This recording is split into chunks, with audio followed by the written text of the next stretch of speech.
여러분 안녕하십니까? 김왕식입니다. 2021학년도 진주교육대학교 수시 면접에 대해서 여러분들과 함께 생각해 보려고 합니다.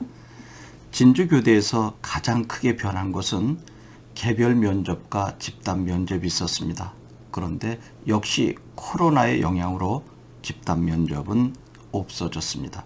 그리고 개별 면접은 지난해 10분이었는데 15분으로 5분 늘어났습니다. 그러니까 개별 면접에서 집중적으로 점검해 보겠다라고 하는 것이죠. 그런데 과거에는 교육 시사 이슈에 대해서 여러분들이 꼼꼼하게 공부했는데 올해는 할 필요가 없습니다. 서류 기반 면접만 보고 있기 때문입니다. 생기부와 자소서를 중심으로 15분간 여러분과 집중적으로 검토해 볼 것인데 생기부 자소서를 도대체 어떻게 봐야 하느냐 하는 것입니다. 여러분 정말 꼼꼼하게 보셔야 합니다. 이제까지 서류 기반 면접을 본 대학을 보게 되면 상상할 수 없을 정도로 꼼꼼하게 질문하는 경향을 보여주었습니다. 여러분 특별 활동을 했다면 어떤 활동을 했는지를 이야기하라. 그런데 여기서 특별 활동을 지나치게 구체적으로 이야기하면 안 되고 특별 활동을 하면서 가장 어려웠던 일이 무엇인지 그것을 어떻게 극복했는지 극복한 이후에 어떠한 변화가 왔는지 지금 제가 이야기한 것을 반드시 골격으로 삼아서 일목요연하게 말씀드리면 좋겠죠. 그리고 항상 이야기했던 것처럼 5단 구성법을 참고하면 좋을 것입니다. 저는 이러이러한 것을 하면서 이런 생각을 갖게 되었습니다. 왜냐하면 이러이러한 이유와 근거가 있기 때문입니다. 라고 해준 다음에 내가 생각한 것이 전부가 아니다라고 하는 거죠. 그래서 물론 조금 전에 제가 이야기한 이런 부분들이 모두 저에게 영향을 준 것만은 아닙니다. 또 여기에는 이러한 문제점도 발생될 수 있고 제가 생각한 것 이상의 다른 견해가 제기될 수도 있다라고 하는 것을 다양하게 접근해 본 후에 네 번째 단락에서는 그러함에도 불구하고 그러한 문제들은 이렇게 해결할 수 있다. 또 긍정적으로 볼 수 있다라고 하는 것을 충분히 설명을 할 수 있는 것이 네 번째 그러나 파트고요. 다섯 번째 가서는 맨 앞에 이야기한 주장과 그리고 논리적인 근거를 대주었던 것을 다시 한번 간략하게 정리해 줍니다. 따라서 또는 그러므로 그래서 이러이러한 이유로 저는 이것을 주장한다라고 하는 골격을 갖추면 되는데 반드시 5단 구성이 아니어도 되고요. 5단 구성을 순서대로 지키지 않아도 되는데 5단 구성을 강조한 이유는 중언부언하지 않기 위해서입니다. 15분 정도 이야기를 하다 보면 여러분들에게 주어진 시간이 적어도 한 3번 내지 4번 정도 질문을 받을 수 있거든요. 그러면 한 번 질문 받을 때마다 1분 30초 정도는 이야기해 주는 것이 좋을 것입니다. 1분 30초가 짧은 것처럼 보이지만 여러분 한번 해보세요. 4, 50초 정도 해놓고 모든 것을 정리하게 되거든요. 그러면 핵심적인 이야기를 하지 못하고 여러분들이 이야기를 해놓고도 내가 도대체 무슨 이야기를 했지라고 할 정도거든요. 그래서 5단 구성을 갖추면 된다라고 하는 것이고요. 그 다음에 독서에 관한 문제 반드시 출제될 것입니다. 3년간 자네가 어떤 책을 읽었고 또 그 책을 읽으면서 가장 도움을 받은 것이 있으면 무엇이냐라고 한다면 그 책 줄거리를 지나치게 자세히 이야기할 필요는 없고요.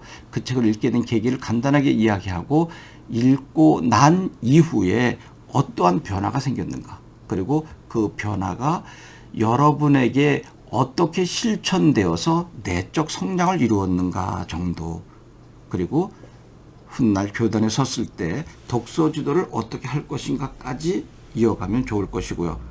그리고 반드시 출제되는 것은 왜 자네는 초등교사를 생각하게 되었는가 라고 했을 때 여러분 혹시 초등학교 3학년 담임선생님의 영향으로 초등교사 꿈을 갖게 되었습니다 라고 시나리오를 갖고 있지 않을까요? 대단히 죄송하지만 교수님들은 너무나 그 이야기를 들어서 속된 표현이지만 지긋지긋하다라고까지 표현한다고 합니다. 여러분만의 초등교사의 꿈을 갖게 된 계기를 이야기했으면 좋겠고요. 그 다음에 수상 경력. 왜 이러한 상을 받게 되었는가?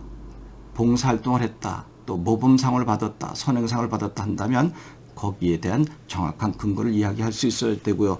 또 가장 황당했었던 것이 모범상을 받은 부분, 제가 여러 대학에서도 이야기했지만 진정으로 자네가 모범생이라고 한다면 그 상조차도 친구에게 배려해야 되지 않겠는가라고 했을 때 상당히 곤란을 겪었다고 했죠. 그래서 그 답변하는 방법을 다른 교대 설명하는 부분에서 했으니까 참고해 보시고요. 세 특상 꼼꼼하게 보셔야 합니다. 수학에 관한, 국어에 관한, 또 영어에 관한 교과 담당 선생님께서 자세히 적어준 내용들을 꼼꼼하게 봐야 되고요. 특히 외국어 파트에서 이 친구는 능통하다 그랬을 때 그럼 한번 해봐라 라고 할 수 있는 거죠. 그래서 중국어에 능통하다라고 해서 실제로 한마디도 하지 못하고 그만 당황해서 떨어진 사례도 여러 번 이야기했습니다. 제가 모두 다 여기서 이야기할 수는 없을 것입니다. 가장 중요한 것은 개별 면접으로 바뀌었다. 그러면 개별 면접 15분을 어떻게 할 것인가를 이야기하는 과정인데 항상 중심에 들 것은 3년 동안 가장 어려웠던 일이 무엇인지, 그리고 그때의 마음의 상태, 또한 어떠한 방법으로 극복했는지, 이런 것들을 하나 정도는 스토리를 가지고 있었으면 좋겠고요. 그 다음에 마지막으로 동아리 장을 했다라고 하는 것이 상당히 많거든요.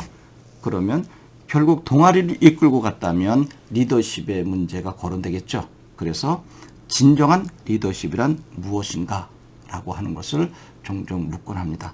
여러분, 맨 마지막에 어떤 질문이 나오겠습니까? 마지막으로 하고 싶은 이야기 해봐라. 이때 1분 이내로 답변해야 되는데 임팩트가 있었으면 좋겠습니다. 어떤 임팩트?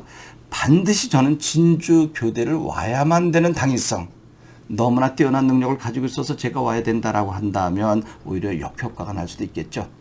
왜 진주 교대를 와야 되는지, 또 왜 초등교사가 돼야 되는지를 간결하게 열정적인 모습을 보여드린다면 여러분들은 긍정적인 평가를 받지 않을까요? 들어갈 때 어떻게 인사해야 되는지, 그리고 앉아서 교수님을 바라보는 태도, 끝나고 조용히 의자를 제자리에 바로 잡아놓고 정중하게 인사드리고 나오는 모습, 들어갈 때 나올 때 똑같은 모습을 지녀야 하는 것 명심하시기 바랍니다. 여러분 꼭 합격하셔서 여러분들이 그토록 소망한 향기 나는 교사가 되기를 바라겠습니다. 여러분 고맙습니다.